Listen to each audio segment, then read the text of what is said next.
3, 2, 1. Here we go!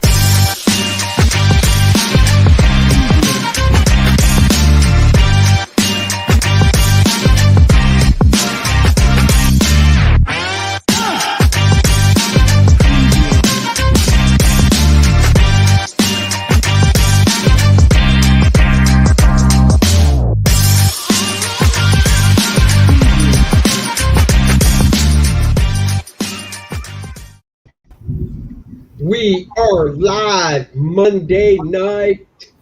We are back from our little this afternoon when we popped in to show comics that we bought at the Savannah Mega Comic-Con. It was Comic-Con, and you got to see Andy voguing it once again.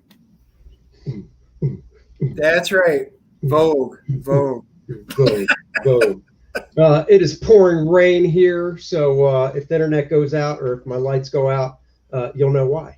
A little little afternoon thunder boomer. Dennis is only half hour away. Is it sunny where you are, or is it cloudy? You know what? Give me 1 second here, and it is now windy, but not a drop. So sun or gray? Gray Sunny and windy. Gray and windy. Hopefully it's coming your way. So yeah. So tonight, our guest is the artist behind this series that I bought over the weekend, Batman Wildcat, Sergio Cariello, and the artist behind this bad boy, Boom, the Action Bible. Look how thick that is. Look at the size of that. He drew this whole thing. Dennis, we're trying to do a PG show. Please don't say, look at the size of that when I'm on. It just embarrasses me. Good Lord. Oh. Didn't mean to say that name in vain. Anyhow, let's bring him on. Sergio. Oh, that's not embarrassing. What's up, Sergio? Didn't mean to say that name in vain. Anyhow, let's bring him on. Sergio. Oh, that's not embarrassing. All right, you got to echo. He's echoing. Didn't mean to say that name in vain. Anyhow, let's bring him on. Now, am I on there? I hear an echo. Yeah, I think that's you. Hold on for a second. Yep, that is him. Wow. Yeah, we have that in pre. Turn your volume down. Yeah, I think that's you. Hold on for a second. Yep, that is him. Wow. Yeah, turn your volume down. Turn your volume down. Me? Yeah, you're not watching this on YouTube, are you? That is him. 1 second. Yeah, you can't have it on YouTube at the same time. Yeah, you're not watching this on YouTube, are you? Oh, sounds like it went away. There we go. All right. I know what happened. Technical difficulties erased. Yeah. You know what it was? I realized that Chrome is the only server that works with the server that you guys using, the streaming. StreamYard? Yeah, StreamYard works with Chrome, not with Safari. And I had to do that quickly, and I forgot to shut down the Safari YouTube channel. Oh, yeah. That'll do it. Yeah. Eric is in the house. There you go. Eric McIntyre in the house. Yeah, so yeah, that's it. Every now and then, a little technical difficulty. No big deal. Yeah. Thanks for joining the show, Sergio. My pleasure, Andy and Dennis. Yeah. How are things going in lovely Florida?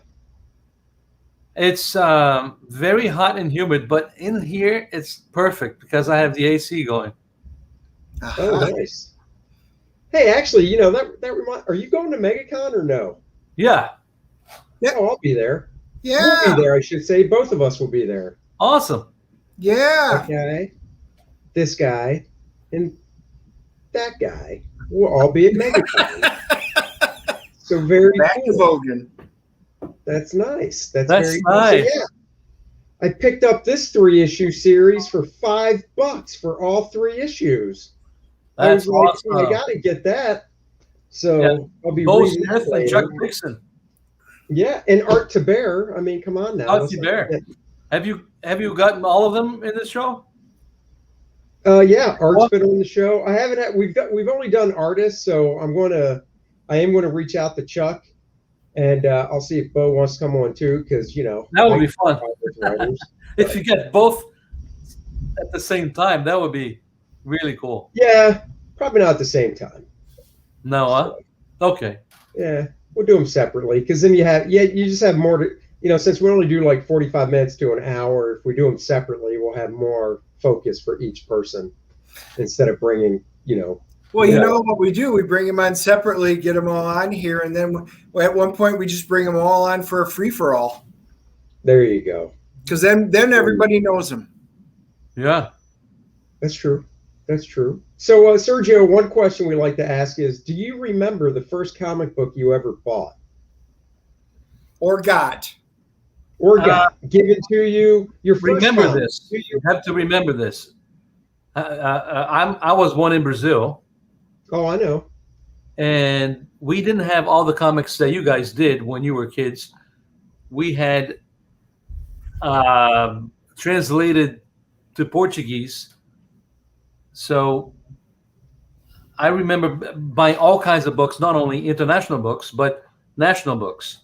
So I truly don't remember the first comic book because I read so many comics from different companies, and we didn't have the comic like you guys did. We had sometimes 3 or 4 comics in one supplement. Oh, right. Yeah, when I read Spider-Man, for example, we had 3 or 4 issues in one issue. Yep. And were they black and white or were they colored? They were black and white. Oh.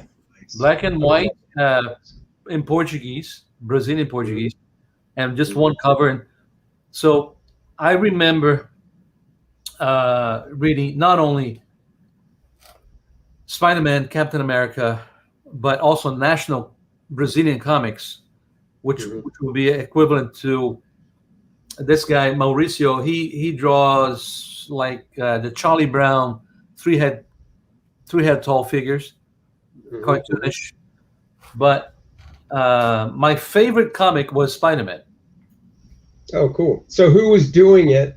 Who was doing the art on it at the time you got it? Sid Ditko. Oh, really? So it goes that far back, huh? Steve Ditko. Yeah, we were very late. So if I want, that's true. Yeah, if I want to know what was going on currently, that's back then. Today everything is instant, but back then, if I wanted to see what was happening in the continuity of Spider-Man, I would go to the airport and then look at the Spider-Man comic, and it was already on Ross Andrew. Oh, okay. And while we were still on Ditko. Really? Yeah. Oh, wow. Yeah. Wow. So why was it different? Wait, why was it different at the airport? We had they had, because the airport being an international. Oh, so then at the airport they were in English, or at the airport they have all international publications for all the travelers. Okay. So you had the national comics and you had the international comics.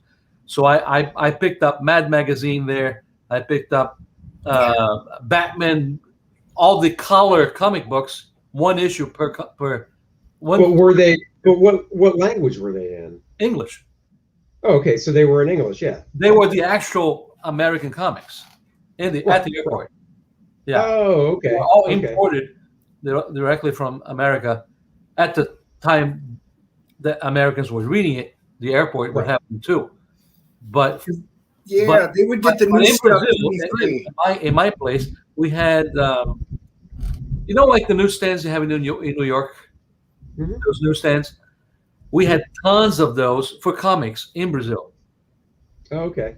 Yeah. So one of the places I lived, there was one downstairs. I would go down and buy comics right there. So do you still own? Do you still have any of those? Do you still have any of those that you had back then as a kid? I have some asterisks from back then. Yeah. But I don't think I have any of the American, any of the translated. There was one big comic. It was like bigger than 11 by 17 called GB. GB stands for comics. Mm-hmm. And they collected comic strips along with Will Eisner's Spirit, Milton Caniff, Terry and the Pirates, Hogarth Tarzan. They had all kinds of comic strips. Al Williamson, Alex Raymond, Flash Gordon, all kinds of comics from the 40s and 50s. So we had those translated, and there were 40 issues of this big comic called GB, GIBI, GB or Gib, but GB. Okay. So we learned, we read everything from America, from France, because we had Asterix. I don't know if you heard of Asterix and Obelix. Oh yeah, of course. Yeah. And we had Tintin from Hergé. Hergé, So right? I read every comic that I enjoyed from different places, not only America. Right. Oh, that's cool. Yeah. That's very cool. So when did you move over here? When I was 20, 1985. So at the airport, I picked up this book, Batman by Gene Colan. I think it was, I forgot the numbers on my website, but in the back of the book, there was an ad for the Cuba School. Oh, cool. Yeah. Yeah, a blue print, black with blue letters, and this ugly monkey. Come on now. Ugly bird asked Thor, right? Have you heard about it? Yeah. And that's the same thing that's on a diploma that I have. That's not an ugly monkey. Come on. An ugly bird. But I have chills when I read that. I said, wow, I want to go there. And that was that's how I found out about it. Not that same comic, but in a comic I saw the ad. Yeah, and I remember back then it was $4,000 for 1 year. Yeah. Well, and when I went, because I went before you, when I went in '88, it was like 8,000. Ooh, doubled. No, Yeah. wait. Yeah. Yeah, well, when I found out it was 4,000, but then I didn't go until later. That's why it went up. Yeah. But Right. you went there when in 90, 80ish. I went in '88. I started in 1988. Yeah. Okay. Yep. I started in 1988. Is when I went. We probably saw each other there, Andy. Because I was there in 88, I think, 86, 87. And then I had to go back in 90. But my first... Oh, I don't know. Yeah, the first time I went to the Cuba School, Milt Neal was still the animation teacher. Yeah, he was there when I went. Right. And then Ben Ruiz was the... Oh, yeah. I had Ben for 3 years. I had Ben. Tex Blaisdell. Oh, yeah. Tex Irwin, Jose Delbo. Hi Eisman. Oh, yeah. No, the teachers didn't really change much from when you and I went. But when you went back, you started when you went back, it's when Keith started, right? Keith Champagne. Right, exactly. Yeah, right. Yeah. And then I went back to teach, and I sat there at the teacher's room with Joe Irwin, Hasten, Hi Eisman, Mike Chen. Yep. And when you taught, that was before they cut the school basically in half too, right? Right. I never went back after that. Yeah.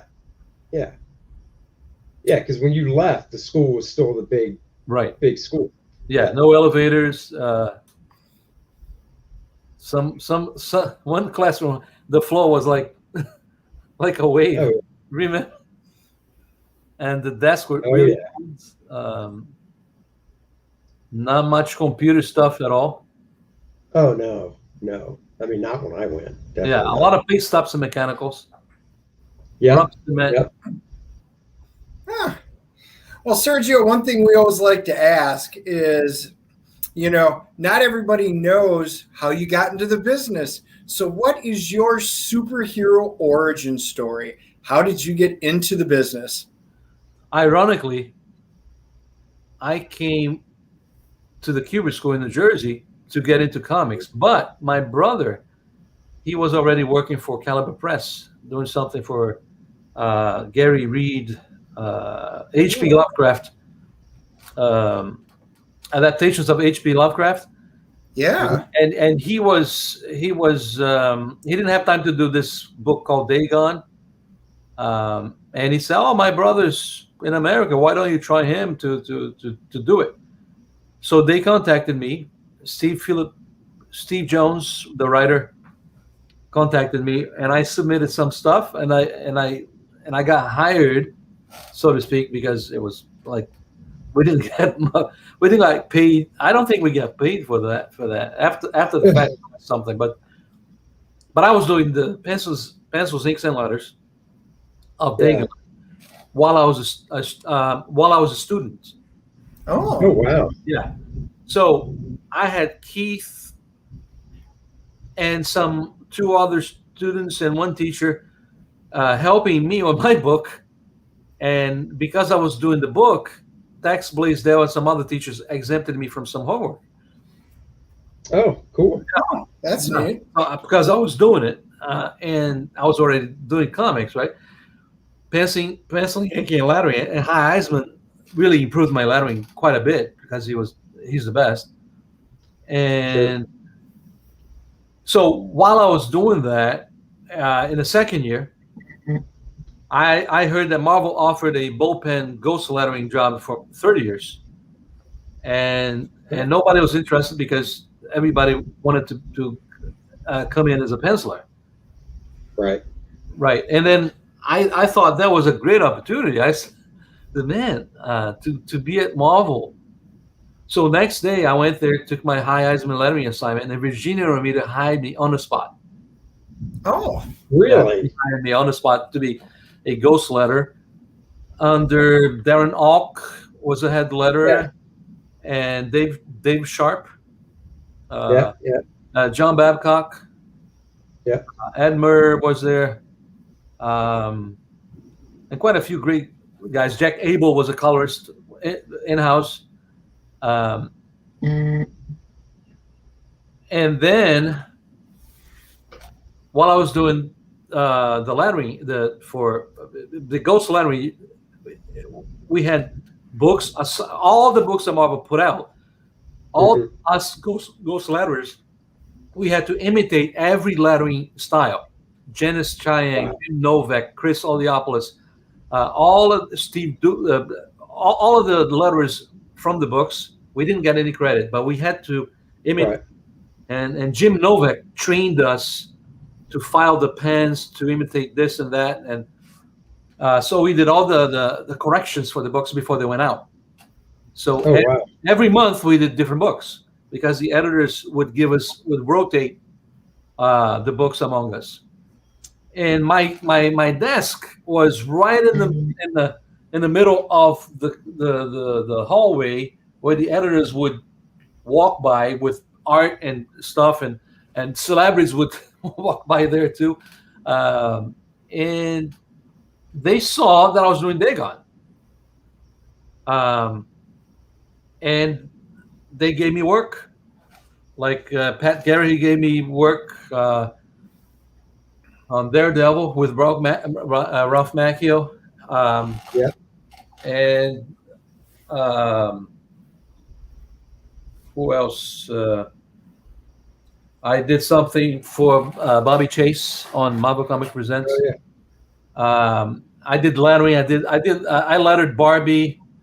So I was very busy doing paste ups and mechanicals for Marvel, lettering, and And then all of a sudden, I was doing pencils too. So I had to quit my bullpen to work for Marvel from home as a freelancer. Right. And then Pat moved to DC, and he offered me a monthly for DC Comics. What? Oh, What's that? Yeah, it was Deathstroke, I think. Oh, cool. Okay, I remember Deathstroke. Yeah. Yeah. With Marv Wolfman. Yep. Yeah. So I did back and forth DC, Marvel, and stuff. That's how I broke in. And then Joe Kubert invited me to teach at the Kubert School since I had quit. And he wasn't too thrilled that I quit, but he was happy to hire me. And I taught twice a week there. Right. And that was great assignment, not only at the Kubert School, not only as a student, but as a teacher, to get all the inspiration from Joe, from the teachers, and at Marvel, man, what an inspiration to be there, to see all the originals from all the creators. And I saw the originals of Thor, the epic. Oh yeah. I saw the originals of Alex Ross, Marvels, Plates and stuff. And I met John Buscema. So I never got to meet him. Yeah, I met him. I mean, there were a few I never met, but John I never met. Yeah, he was there often. And I approached him as a huge fan, right? As a kid, come on. I remember, Captain America by John Buscema and Sal Buscema. And I went to him and I said, John, I love your work. And he looked at me and said, "Oh, I just copy Kirby." Yeah. I'm gonna copy whatever Kirby does, I do. But okay. Yeah, right. I did backgrounds for the different pencilers and inkers and stuff. Yeah. And John Romita was there, the art director. Oh yeah. For the Comics Raiders, right? John's Raiders. So I was constantly at John Romita's studio talking and watching him and asking questions and stuff. And Virginia was my boss, his wife. Yeah. We had the best paper, man, Marvel paper, and had Virginia Romita name on it in blue line. Yeah. Remember I that? remember that stuff. Oh yeah. Yeah. Oh, yeah.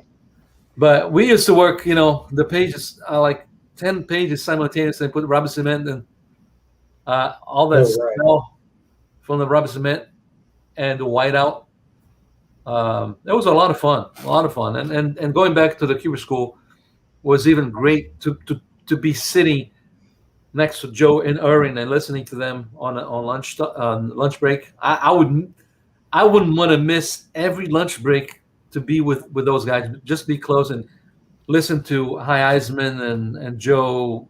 I would be at Joe's office a lot, and we had meetings at Joe Kubert's office while he was working on stuff. Right. So what classes did you teach? I taught several classes, but the coloring, story adaptation, but mainly it was life drawing. Okay. Life drawing. 7 years of that. But I didn't teach only. I learned. Man, I sat there every time I drew the model myself. Oh, right. Yeah, while I was working on books, like the book that you held there in the beginning, we did Chuck and Bo wrote. Oh yeah, Batman Wildcat and Batman Catwoman. And I remember asking the model to do poses for me for Catwoman that I used on the book, Oh really? I took advantage of the models to pose for me for my book. And I would show the students how I did it and how, to improve your so I used the time there to learn a lot. I had access to Adam Kubert, Andy Kubert's studio. Constantly bug them all to, as a sponge, get as much information. Oh yeah. And Tex Blaisdell was the best. He was great. Tex was awesome. So where were you living at the time? Because obviously you had to live close to the school, right? When I was teaching. Yeah. What city were you in? You didn't. Were you living in Dover? No, I was living in Harrison or Hillside, New How Jersey. far away was that from the school? I think it was like 40 minutes or 1 hour. Ugh, that's a drive. I didn't mind at all. Twice a week, not a problem. Oh yeah, that's true. Yeah. And I would work during my. I would give a lecture, and then give the students assignment to do. And while they were working on it, I was working on roughs, thumbnails. Yeah. And then I would bring them over to show them. Listen, that's how we applied anatomy here, and this and that. So the school was a great tool for me. Right. Yeah. Any standout students that you remember that are in comics now? Yeah, David Nakayama. Oh yeah. I remember even saying in an interview, somebody asked me, "Who do you see that going to be?" And I said, "David Nakayama. I think he's going to be a big guy." Yeah. And I was right. Damian Scott. Oh yeah, yep. I know that name. But there's so many. I can't remember all the students. When I go to conventions, I say, "Oh, Sergio, you're my teacher." 7 years teaching A, B, C, D, E. Back then, we had about 20 students per class. Right. Yeah, that's what it was when I went, roughly. Because you taught first year? First year. Did you only teach first year, or did you teach other years? I think first year only. I mean, that sounds right. With 20 students per class, I'd say it's probably just first year. Because I know it whittled down, second year students went right. Yeah. In third year, you'd have even less students and stuff. Yeah, so because a lot of folks come in that they don't realize how much effort they have to put into it. Oh yeah, yeah, totally. Yeah. So how did this bad boy come about? That's the one I wanted to know. How did you get into that from Marvel and DC? Right. When I was at the Cuba School, Alex Stevens was my teacher for basic drawing. Do you remember Alex Stevens? Never even heard of him. Didn't have him. Alex Stevens had a book called Glory to God, and he asked me to draw something for him, and I did. And I drew Jesus carrying a big cross. Mm-hmm. And that illustration got picked up by Mate Butler, Comics 35 Ministries. He got in touch with me to participate in some contests for Latin American artists, and I participated there, and I won that thing, and I got picked up and published in one of their publications. And Ralph Miley from the Christian Art Society also asked me to draw something for a Proverbs and Parables book that he put together. Right. So we had these 3 publications from Christian publishers laying around there. David C. Cook, which published Picture Bible from the 70s, which I loved them when I was a kid, black and white. We had, in Brazil, we had 5 digest books in black and white, illustrated by André LeBlanc. Loved that in 72, 73. So they had that book for quite some time, and they wanted to revamp it. And they were looking for somebody. So the art director at the time looking for the Bob De La Pena, his name, and Mary McNeil, they both they saw my illustration from those publications, and they looked at it and said, "I think we found our guy." So they contacted me, asked me if I wanted to do it. Right. So they said, "Well, you have a week to do this tryout of David and Goliath." I submitted the next day. Pencils, ink, colors. Well, I was gonna say how Wow. much. I mean, how many pages was the tryout, or was it just one? I mean, was it one drawing? What was it? I think it was a 2-pager or 1 page. I forget now, but anyway. But it was obviously something that. Yeah, they gave me a couple weeks to do it because they had other people try it for that. But I blew them away with turning in the next day pencils, inks, letters, and colors. I did the whole thing. And colors. Wow. Yeah. Wow. And then they were, wow, you were too quick. We have to wait for the other guys to submit their stuff. But they were so excited for me that they made an audio that go with my page to submit to the upper level, to the management, the CEO and stuff. I said, "Oh, we're waiting for the other tryouts, but we really want this guy to be our guy." And Bob did the voice of Goliath, and Mary did the voice of David, trying to convince David C. Cook that I was their man. So I got the job. And interesting enough, Marvel and DC, they were giving me a lot of work, and oddly, they stopped giving me work when I got the offer from David C. Cook. So I didn't feel bad having to say no to jobs from DC and Marvel, because I had room to do it, and I was busy, and I was doing the Lone Ranger simultaneously for Nicky Barucci. Yeah. And I was doing something for another Christian publisher, Son of Samson. Oh yeah, the little one. Yeah, the little one. Written by Gary Martin. Gary Martin inked Nexus over Steve Root. Oh, I didn't know he wrote that. Yeah. No, he was an inker. Oh, he inked it. Oh, okay. He inked it. Yeah. Oh, okay. Mike Barron wrote it. Mike Barron wrote it. Oh, I thought you inked it for some reason. Huh. No. I'm talking about Gary Martin was a writer for the Son of Samson. I inked with the Son of Samson, but that's what I said.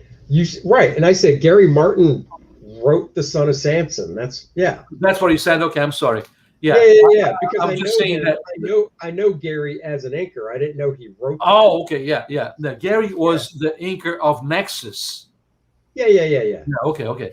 Yeah, so Gary and I worked together on that. So I was working on the Action Bible, Lone Ranger, and Samson simultaneously. And as soon as I finished the Action Bible, I got work again from DC and Marvel. Amazing. Well, the Action Bible, that thing, how many pages is that total? 600 something, isn't it? It was 750. How long did they give you to draw that? I had to produce 27 pages a month. Wow. All right. Yeah, I mean, that's more than obviously standard. And was that just pencil and inks, or was that everything? Everything. Colors too? Yep. I produced the whole thing. 27 pages a month of pencils, inks, and colors? Holy well, I subcontracted 7 colors to help me. Oh, okay. Yeah. So my studio did the whole package. Right. But you had the coloring help, but you pencil and inked everything, or did you have help with some of that? Right. Oh, I got help spawning the blacks. My wife did it. Well, yeah, of course. What about the lettering? Did you do the lettering, or did you have somebody else? I hired 2 letterers to do it. Dave Lamphere. Right. Oh yeah. And I forgot the other guy. But basically you were doing. Yeah, I get it. I was producing 27 pages of pencils and inks from me, but they were already colored and lettered from my guys. And then I did pencils and inks of the Lone Ranger a month, 20 pages a month. And I did 50 pages a month, pencils and inks and letters, which I hired Dave Lamphere also lettered the Son of Samson. But I did 50 pages of that, pencils and inks a month. Wow. Man, you are a machine. I mean, I always knew you were fast just from when we, shared the studio. Remember, the Picture Bible is very organic. If it was a Spider-Man book, I wouldn't be able to do it with buildings and architecture. A lot of trees, a lot of mountains. Son of Samson, the pages were half the size. And it was cartoony. It was really cartoony. And the Lone Ranger was very organic as well. A lot of landscape, a lot of panoramic and talking heads and stuff. It was not the amount of work that I would be able to do if I was doing 3 books for Marvel. Right. Okay. Yeah, but it's still a lot of pages a month. Yeah. Oh, yeah. I was working like a maniac. How was the Action Bible written? Was it just regular script style? It's not like they said, here's the Bible, just adapt it. I mean, I assume. No, it was a script. I got a script. Yeah. With all the just like a full script. Breakdowns. Yeah. Yeah. Okay. But I also used the picture Bible as a reference for myself. I just revamped it, putting my own gist to it to make it more dramatic. Like when I got the tryout to do for Azrael LeBlanc did the David and Goliath page. If you look at the picture Bible, Goliath is a giant. Yeah. David is a little guy. And the way that he did it, he put David on the foreground and the giant in the background. So we see a big David and a little tiny giant in the background. And I was like, that doesn't make sense to me. So I reversed that, and that was my tryout page. So I put a big foot of Goliath on the foreground and David in the background. Right. Yeah, to make it really punchy. And I made a huge panel of Goliath attacking us. Right. Yeah. Is that the one that's in the book? Your tryout? Yes. Is that it? Is. Yeah. Oh, I got to look. Yeah. What page number? No, I'm kidding. 272. Get out of here. Are you serious? All right, I'm going to check you. 272. Let's see. 272. Hold on. I'm going to double check. If it is, we're going to call him Rain Man. No, I don't think this is 272. 270s, around there. Hold on, I'll tell you. Hold on, I'm looking at that. You have the original or the revamp or the extended? No, I have the original. I have I have the original. Hold on. David and Goliath. I'll show you. Give me a second. This is 272 in what I have. We're getting close, so just keep going.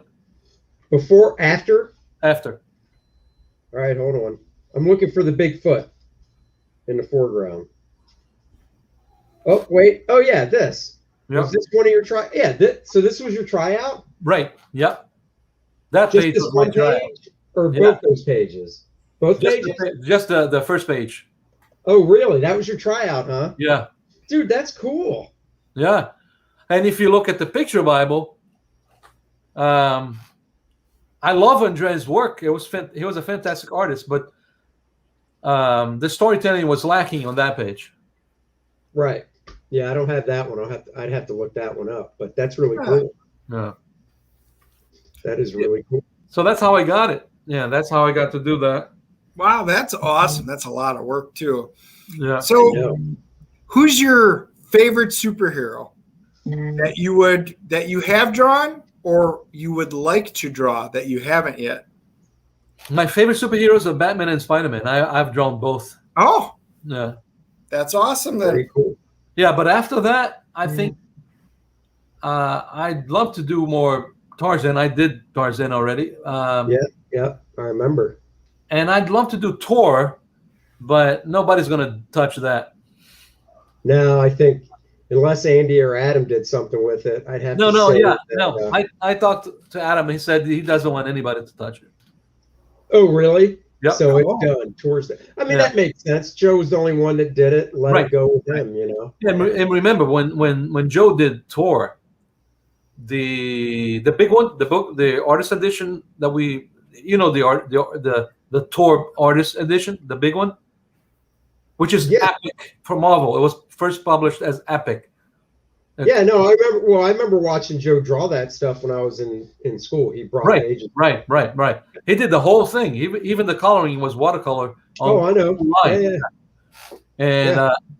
And I remember that Adam shared that he wanted to letter since he lettered heavy metal, and it was a great letter.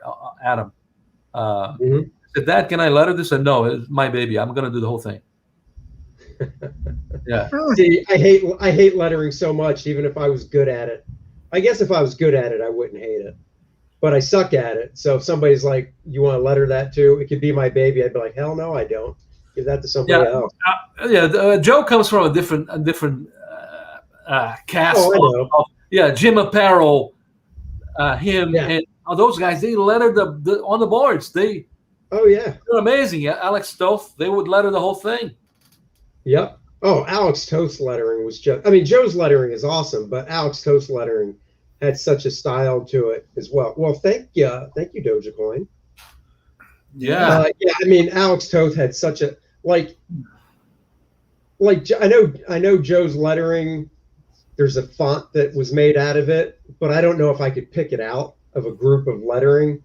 But I think I could pick Alex Toth's lettering out because Alex Toth's lettering has so much style to it. I use Kubert font for all the books that I've done. Oh, have you? Yeah. Action Bible has Kubert font. Son of Samson has Kubert font. Oh, that's awesome. Yeah. Look at it again. Now I gotta look at it. Now you gotta credit that. Well, you know what? Andy, what I heard we need a variant cover for Jungle Lords because I know somebody here who would do a heck of a good one. Yeah, if I do them again, I think you could. I know, I hear you, dude. That's really cool. Yeah. So what are you up to now? I'm busy for a lot of Christian publishers. Before that, how many printings is the Action Bible up to now? Do you know? I think it's over 2 million in America.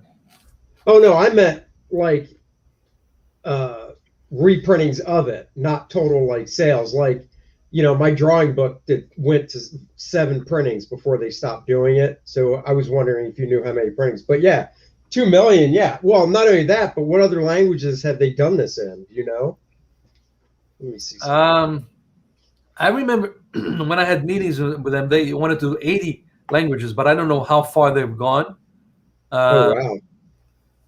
But this is a first edition from 2010. Okay, that was the launch year. Yeah, but I've got Bible from all over the world, different languages: French, Italian, Russian, and Egyptian, Portuguese, all Chinese. I have all kinds of languages, and plus they've done over 50 million distributions of the pamphlet from the gospel, from the Action Bible, just 16 pages from only the gospel pages. The story of Jesus. Really? That is free distribution. Wow. So they distribute to over 15 million people all over the world. Well, didn't they also take it and break it up into smaller portions, or was that all new stuff you did? Because I've seen other things out there. They've done Christmas stuff. They've done Easter. So they have a large number of different things all under the Action Bible brand. And I've been busy doing new stuff under the Action Bible brand for the same publisher. Right. That's what I meant. Yeah. And also because of the Action Bible, I've become busy with Focus on the Family, Adventures in Odyssey, Dr. Whitaker, Imagination Station, Kingstone Media, Jews for Jesus, and some other Christian publishers out there. Do they send you copies of it, of everything you work on, like comps, like Marvel and DC would? Or... Yeah. Oh, that's nice. That's really cool, man. Yeah, that is really cool, Dude, I'm so happy you're going to be at MegaCon so we can catch up. Yeah, no, it's always fun to see you and who comes with you, your buddy? Brad. Brett. Well, Brad. We see you in San Diego because he lives in LA. Right. Oh, okay. But, yeah, so hopefully next year, San Diego will go down, and then you'll see Brad again. But yeah, because I haven't, I see Brad that once a year when I go to San Diego, or I go to LA, stay with him. We drive down to San Diego, so that's when I see him. So I haven't seen him in 2 years. Yeah. So, and also, I really enjoyed working with you at CrossGen. It was a fantastic time. Oh yeah, CrossGen was great. And you were still over there. You were a major piece of the puzzle of me getting more recognition, because you and Chuck both like my work. Yeah. And you pushed for me to be working at CrossGen. Yeah. And because of CrossGen, I got to work more with Chuck. Yep. And I got to do some more stuff for other people, not only Marvel DC, but Dark Horse and whatever. I don't know. Who wrote the Lone Ranger stuff? That wasn't Chuck, right? No, it was Matthew. That's right. I can't remember his last name. Brett Matthews. Brett Matthews. That's it. Because I think I'm just looking. My shelf is right here where I have independent trade paperbacks. Like everything behind me is like Marvel DC. I've got a bookshelf right over here, which is all independent stuff. I'm pretty sure I had the Lone Ranger stuff. Yeah, that got I remember going to the Eisner Awards dinner. So we got nominated from the 2007. Right. Amazing opportunity to that book. It was I really loved it. It was fantastic. Well, you're so good at that stuff too. I think that's. Thank you. I think organic stuff like that is really in your wheelhouse. Yeah.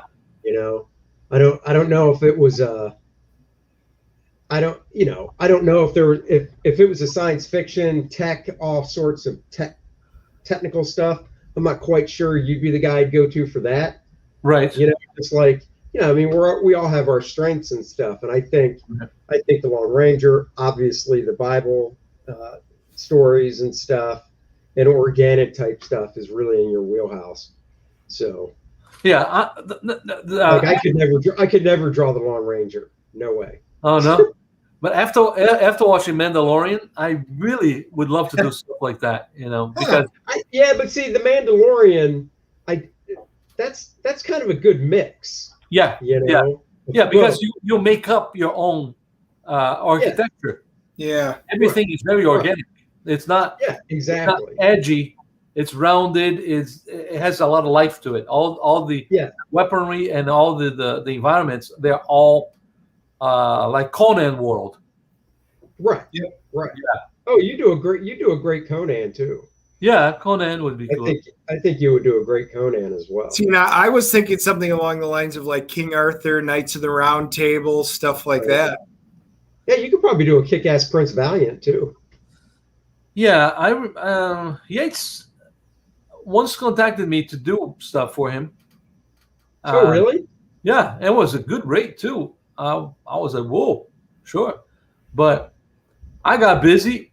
I forgot he offered me stuff, and he never contacted me. So, well, I can't imagine why. I'm going to reach out to this guy. No, he never got back to me. Oh well.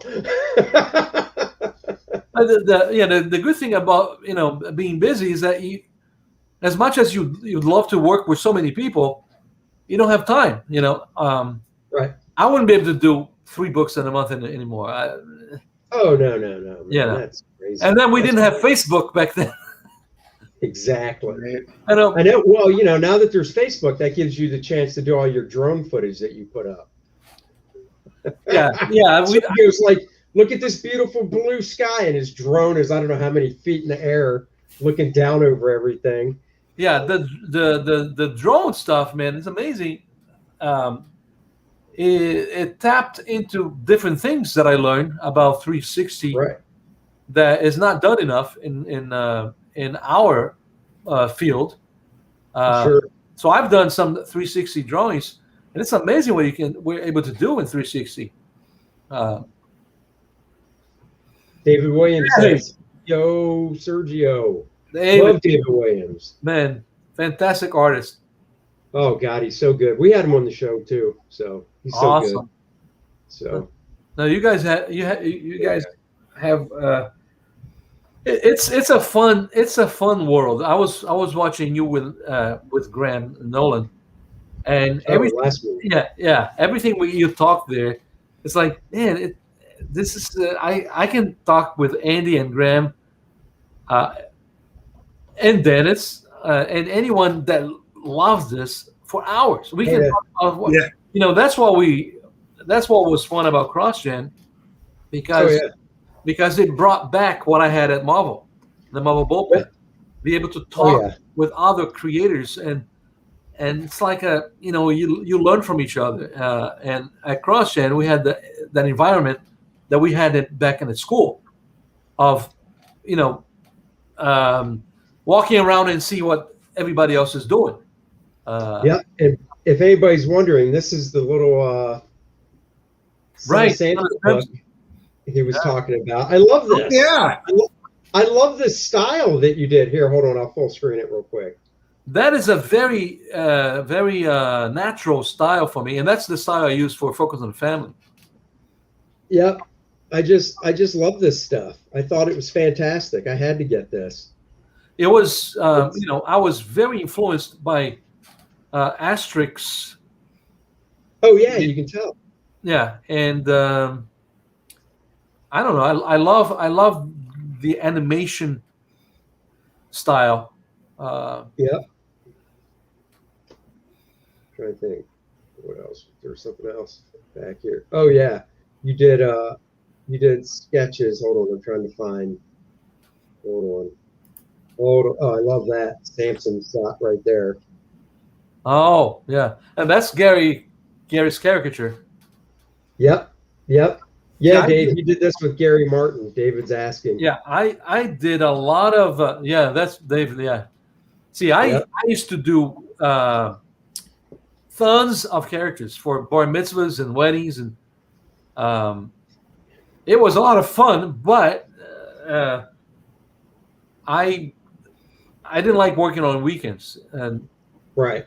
Yeah, but I remember going to Mad Magazine, and they said, "Oh, we don't need another Mort Drucker." Get out of here! They have. Look at that. David has the book. It's a great book. They don't need another Mort Drucker. I love Tom Richmond's work, but that's what Tom Richmond is. So what are they talking about? Oh, that was a long time ago. That was before Tom Richmond. Yeah. Oh. So they changed their mind after that. Yeah, because Tom Richmond is fantastic, but he's basically right. Like the heir apparent to Mort. He's like the heir apparent to Mort Drucker. Yeah, some doors they just don't open. Right. Yeah, some doors you knock and they don't open, and sometimes doors are right open. You walk right in. Yeah. And that's how it is. We all have that. I was listening to your story with Bart and how you came to work with him. And I think some people will say, oh, you're just lucky or whatever. But at the same time, I also believe, and I do firmly believe this, you have to make your own luck. Right. You can't just wait for it. If you just sit at home all day and wait for something to come to you, I mean, it might happen, but you've got to go out there and search for it. Try to make your own luck as well. And that's from meeting people and things like that. So, and that was it. And I didn't know that at the time. I mean, I'm a smart man now because I've grown and the wisdom has grown. But at the time, seriously, with the whole Bart thing, when I met him at the Kubert school, I wasn't thinking to myself, I'm going to go make my luck. I was just like, I love this guy's work. He's not one of my teachers. I'm not just going to be in the same building that this guy's in and not. You make it happen. You make it happen. You go introduce yourself to him. That's what I did because you were lucky you had Joe Kubert for both years, right? Yeah, I had him for 2 years. Yeah, for 2 years. I didn't because he only taught third year. But I did because I made it happen to me. I made an effort to meet Joe and my class of first year.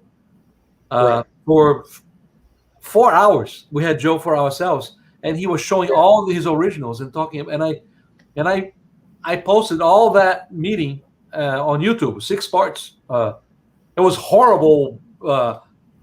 I used a really clunky VHS. The audio was terrible, but I had Joe then, and then when I was a teacher, I had Joe constantly because I knocked on his door constantly. I took my Dagon pages to Joe. I took everything that I worked on to Joe. When we had the, so we make it happen. We make it happen. You know, you went out of your way to meet Bart. You didn't. You gotta move forward. You gotta move towards the opportunity that the possible opportunity. Yeah, and you have to put an effort to the person who gave you the opportunity too. Right. I could sit 2 weeks on that tryout and probably lost it. That's how I got Red Sonja Claw. Is Scott Dumbier asked me if I would do a Red Sonja Claw piece because they were trying to put this together with Dynamite and stuff, and I said sure, and I got it to him in like 2 days. There we go. So, and I don't think there was anybody else at that point in the running. I think they were just going to go down a list, but they asked me, and I wasn't going to sit on it. I was like, yeah, I'll do it. So whatever I was working on, I'm like, I can push it to the side to draw this pin up. So it was just a pin up. Not a storytelling page. And I basically did a pin-up of Red Sonja Claw, and they showed it around, and that was that. So people like you and like me, and one of my students, Daniel Brandão, if he's watching that, he was a Brazilian student at the Cuba School. But he put so much effort in his work that I picked that up. And he worked under me when I lived in Jersey. He helped me even doing layouts on Son of Samson for me. He did some layouts on some Azrael for me. So he would go to my house in the basement, and he worked for me there because I saw his effort. I saw his dedication. The guy became a big star in Brazil. He has his own school and everything. Guys like that win. They take opportunity, even in a country like Brazil, who is not as successful as America. But if you have that drive to make it happen, you make it happen. Yeah. All right. Well, we're coming up on an hour. We're going to wrap this up. I want to thank Sergio for joining us. Yeah. And, guys, we will be back on Wednesday. Wednesday, we'll be talking about the movie Old. We'll be talking about Masters of the Universe Revelation. And the revelation I got was it sucked. But we'll go into more detail on that. We will indeed. Yeah, and new comics, of course. So, guys, give an answer for that real quick in 2 minutes, Sergio. Yeah, inspiration. Will Eisner, Bill Cliff, Alex Raymond, Al Williamson, John Rita Sr., Albert Uderzo from Asterix, Jim Aparo, Norman Walkwell, Frazetta. There you go. And he's forgetting the big one, Joe Kubert. So Joe Kubert is number one. Did you say that? I missed it. I think I've said it so many times that I think people already know. Yeah. Okay. Yeah, so but Joe definitely. Joe is the man for me. But I like Joe for some things, and I like Joe Romita for best Spider-Man, and then JR also was great after his father, but his father was influence on me because much more than I agree. Yeah. Yeah, so, no, same here. He's John Romita Jr. Senior. John Romita Senior is my Spider-Man guy. I never got it. I like Ditko, but I never got into it. But. Right. Anyhow, guys. Yes. Thank you. Big round of applause. Dennis. Big round of applause. Dennis, we can do that.